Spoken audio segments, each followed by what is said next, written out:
अशा पद्धतीने आपल्या शंकरपाळ्या झालेले तुम्ही बघू शकता. मोठ्या साईजच्या पण करून दाखवलेले आहेत. ते तुम्ही खारी म्हणून पण खाऊ शकता चहा बरोबर. आणि छोट्या साईजची पण शंकरपाळी बघा किती लेअर पडलेले आहेत. हे तुम्हाला तोडून दाखवते. बघा किती एकदम क्रंची झालेली आणि अशा पद्धतीने सगळ्या झालेल्या आहेत.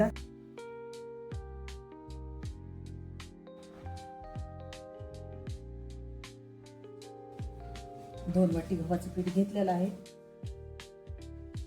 1 चमचा घेतलेला आहे. ओवा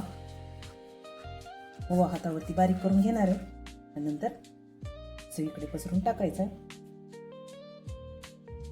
1 चमचा घेतलेले जिरे आणि त्या चमच्याने टाकून घेते मीठ. आता आपल्याला मोहन तयार करून घ्यायचं आहे. तुम्ही तुपाचं किंवा तेलाचंही मोहन करू शकतात. मी तेलाचा वापर करून घेणार आहे.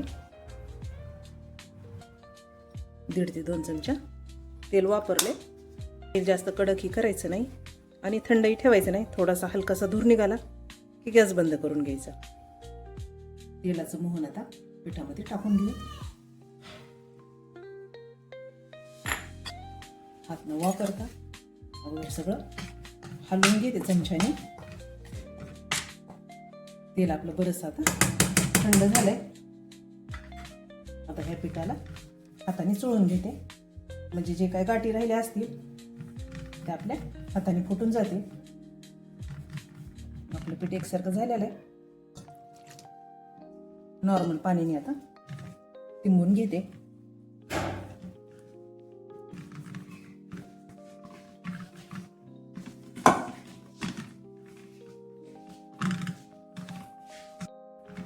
तुम्ही बघू शकता आपलं पीठ तिंबून झालेलं आहे.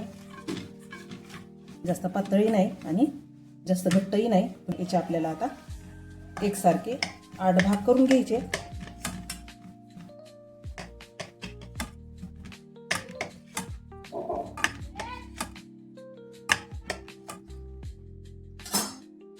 हे असे आपले 8 भाग एकसारखे रेडी झाले.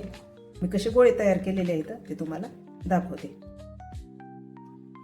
फक्त काट हे आतमध्ये फिरून घ्यायचे. अजिबात कणिक गच्च करून घ्यायची नाही. जसं आपण पोळ्याला करतो तसं अजिबात करायचं नाही. हलक्या हाताने फक्त आतमध्ये ओढून घ्यायचा आणि हलकासा गोळा तयार करायचा. आपल्या लाट्या सगळ्या करून झालेल्या आहेत. तुम्ही बघू शकतात.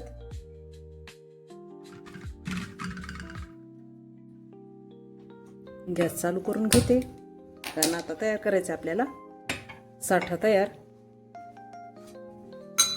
जसं आपण करंज्यासाठी साठा तयार करतो तशा टाईपचा आता आपल्याला साठा तयार करून घ्यायचा आहे. 2 चमचे मी तूप घेत आहे.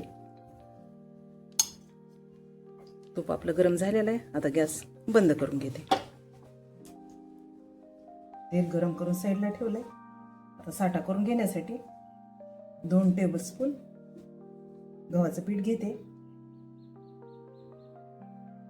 जे आपण तूप गरम केलंय ते आता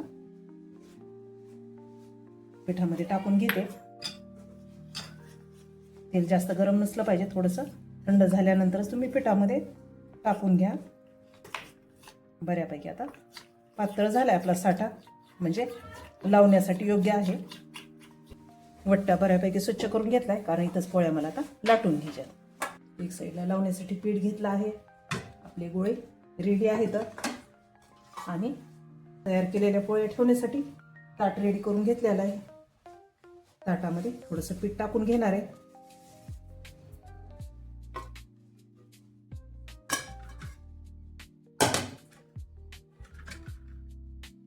वट्टा साफ करून घेतलेला आहे. आता लाटून घेते पोळी. लाटी आपली बेलण्याला चिटकुनी म्हणून पीठ लावून घ्यायचे मधून मधून आणि पोळी मात्र एकदम पातळ लाटून घ्यायची.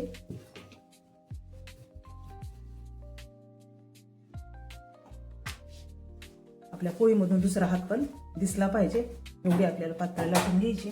तर माझी पोळी लाटून झालेली आहे. ताटामध्ये टाकून घेते. ताटामध्ये टाकल्यानंतर अशीच न ठेवता मला थोडंसं पीठ टाकून घ्यायचं आहे. आता तोपर्यंत दुसरी पोळी पण लाटून घेते. आपल्या सगळ्या पोळ्या लाटून झालेल्या आहेत. त्या पोळ्या आता साईडला ठेवते. एक एक पोळी आता टाकून घेते मी. जो आपण साठा तयार केलेला आहे तर तो साठा आता पोळीवरती टाकून घ्यायचा आहे आणि हाताने एकसारखा फिरून घ्यायचा आहे सगळ्या साईडनं. त्याच्याशिवाय आपल्या खारीला ही जाळी पडणार नाही. तुम्ही खारी म्हणू शकता, तुम्ही शंकरपाळी म्हणू शकता. मी जो साठा तयार केलेला आहे त्याच्यामध्ये मी फक्त गव्हाचं पीठ टाकलेलं आहे आणि तुपाचा वापर केला आहे. तर तुम्ही कॉर्नफ्लॉवर पण टाकू शकतात. माझ्याकडे कॉर्नफ्लॉवर नव्हतं म्हणून मी फक्त गव्हाचं पिठाचा वापर केला. नाहीतर तुम्ही 1 चमचा कॉर्नफ्लॉवर आणि 1 चमचा गव्हाचं पीठ पण टाकून घेऊ शकतात. 3 पोळ्या आपल्या घेऊन झालेले. आता ही लास्ट पोळी आहे. पोळीला लावून झालेला आहे. आता ही फक्त अशी दुमडून घ्यायची आहे. तुम्ही लक्ष करून बघा. इथं पण आपल्याला लावून घ्यायचे तूप आणि नंतर हे अशी लावून घ्यायची आहे.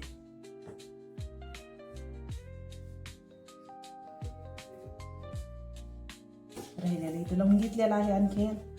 आणखीन एकदा मी दुमडून घेणार आहे. अशा पद्धतीनं हे तयार झालेलं आहे. 4 पोळ्याचा एक तयार करून घेतलेला आहे. आता राहिलेल्या 4 पोळ्यांचं लगेच करून घेते आणि पुढची क्रिया दाखवते. एक अगोदरच आपण करून ठेवलेली आहे. आता त्या साईडला दुसरी ठेवून घेते मी. तुमच्या घरी जर फ्रीज असेल तर फ्रीजमध्ये ठेवू शकता तुम्ही 10 मिनिटासाठी. माझ्याकडे फ्रीज नसल्यामुळं मी हा दुसरा नॅपकिन घेतलेला आहे जी की धुवून ठेवलेला. हे आता थोडंसं झाकून साईडला ठेवून देते. झाकल्यामुळं कसं होणार आहे, कडक होणार नाही ते. एक साईडला सुरू करून घेते गॅस आणि गॅसवरती ठेवून घेतली कढई.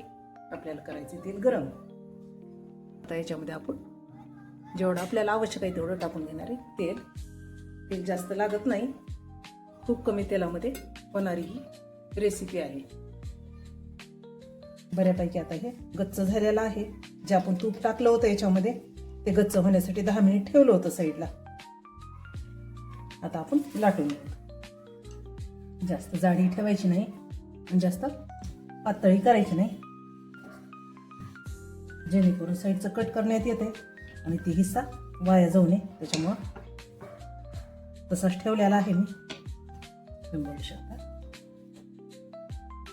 आता छोट्या छोट्या आकारामध्ये कट करून घ्यायचे, कारण असंही मी शंकरपाळ्याच करायला लागले. कुणाला जर खारी म्हणून करायचं असेल तर मोठ्या साईजमध्ये तुम्ही ठेवू शकता. एक तुम्हाला उचलून दाखवते. अशा साईजची मी शंकरपाळी तयार केलेली आहे. आता एक टाकून बघते सुरुवातीला. मंद आचेवरती शंकरपाळी अगोदर तळून घ्यायचे. अर्धे चांगले तळले गेल्यानंतर थोडासा गॅस मिडियम ठेवला तरी चालतंय. छानसा कलर आलाय शंकरपाळ्यांना आणि कडा पण बघा किती छान सुटल्या गेल्या ना. एवढे सुंदर पडदे पडलेले आहेत आपल्या शंकरपाळ्यांना. मी जवळून दाखवते. बघा आपला दुसरा घाणाही झालेला आहे. त्याच्याही पाकळ्या किती छान पडलेल्या आहेत शंकरपाळ्यांच्या. चला एका बोलमध्ये आता काढून घेऊ.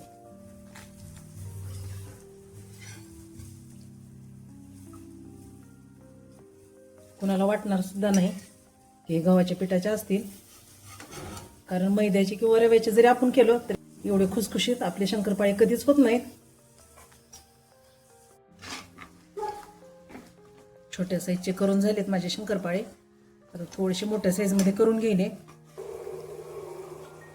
हे आपण छोट्या साईजचे केलेले असल्यामुळे याला शंकरपाळे म्हणू, आणि मोठ्या साईजचे आहेत तर याला खारी म्हणू शकतो.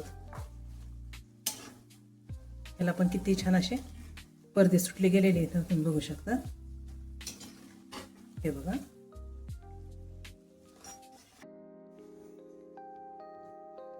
अशा पद्धतीने आपले शंकरपाळे झालेले तुम्ही बघू शकता. मोठ्या साईजच्या पण करून दाखवलेले आहेत. ते तुम्ही खारी म्हणून पण खाऊ शकता चहा बरोबर. आणि छोट्या साईजची पण शंकरपाळी बघा किती लेअर पडलेले आहेत. मी एक तुम्हाला तोडून दाखवते. बघा किती एकदम क्रंची झालेली. आणि अशा पद्धतीने सगळ्या झालेल्या आहेत. नक्की तुम्ही एकदा करून बघा आणि आवडल्यानंतर माझ्या चॅनलला येऊन लाईक करा, शेअर करा, सबस्क्राईब करा.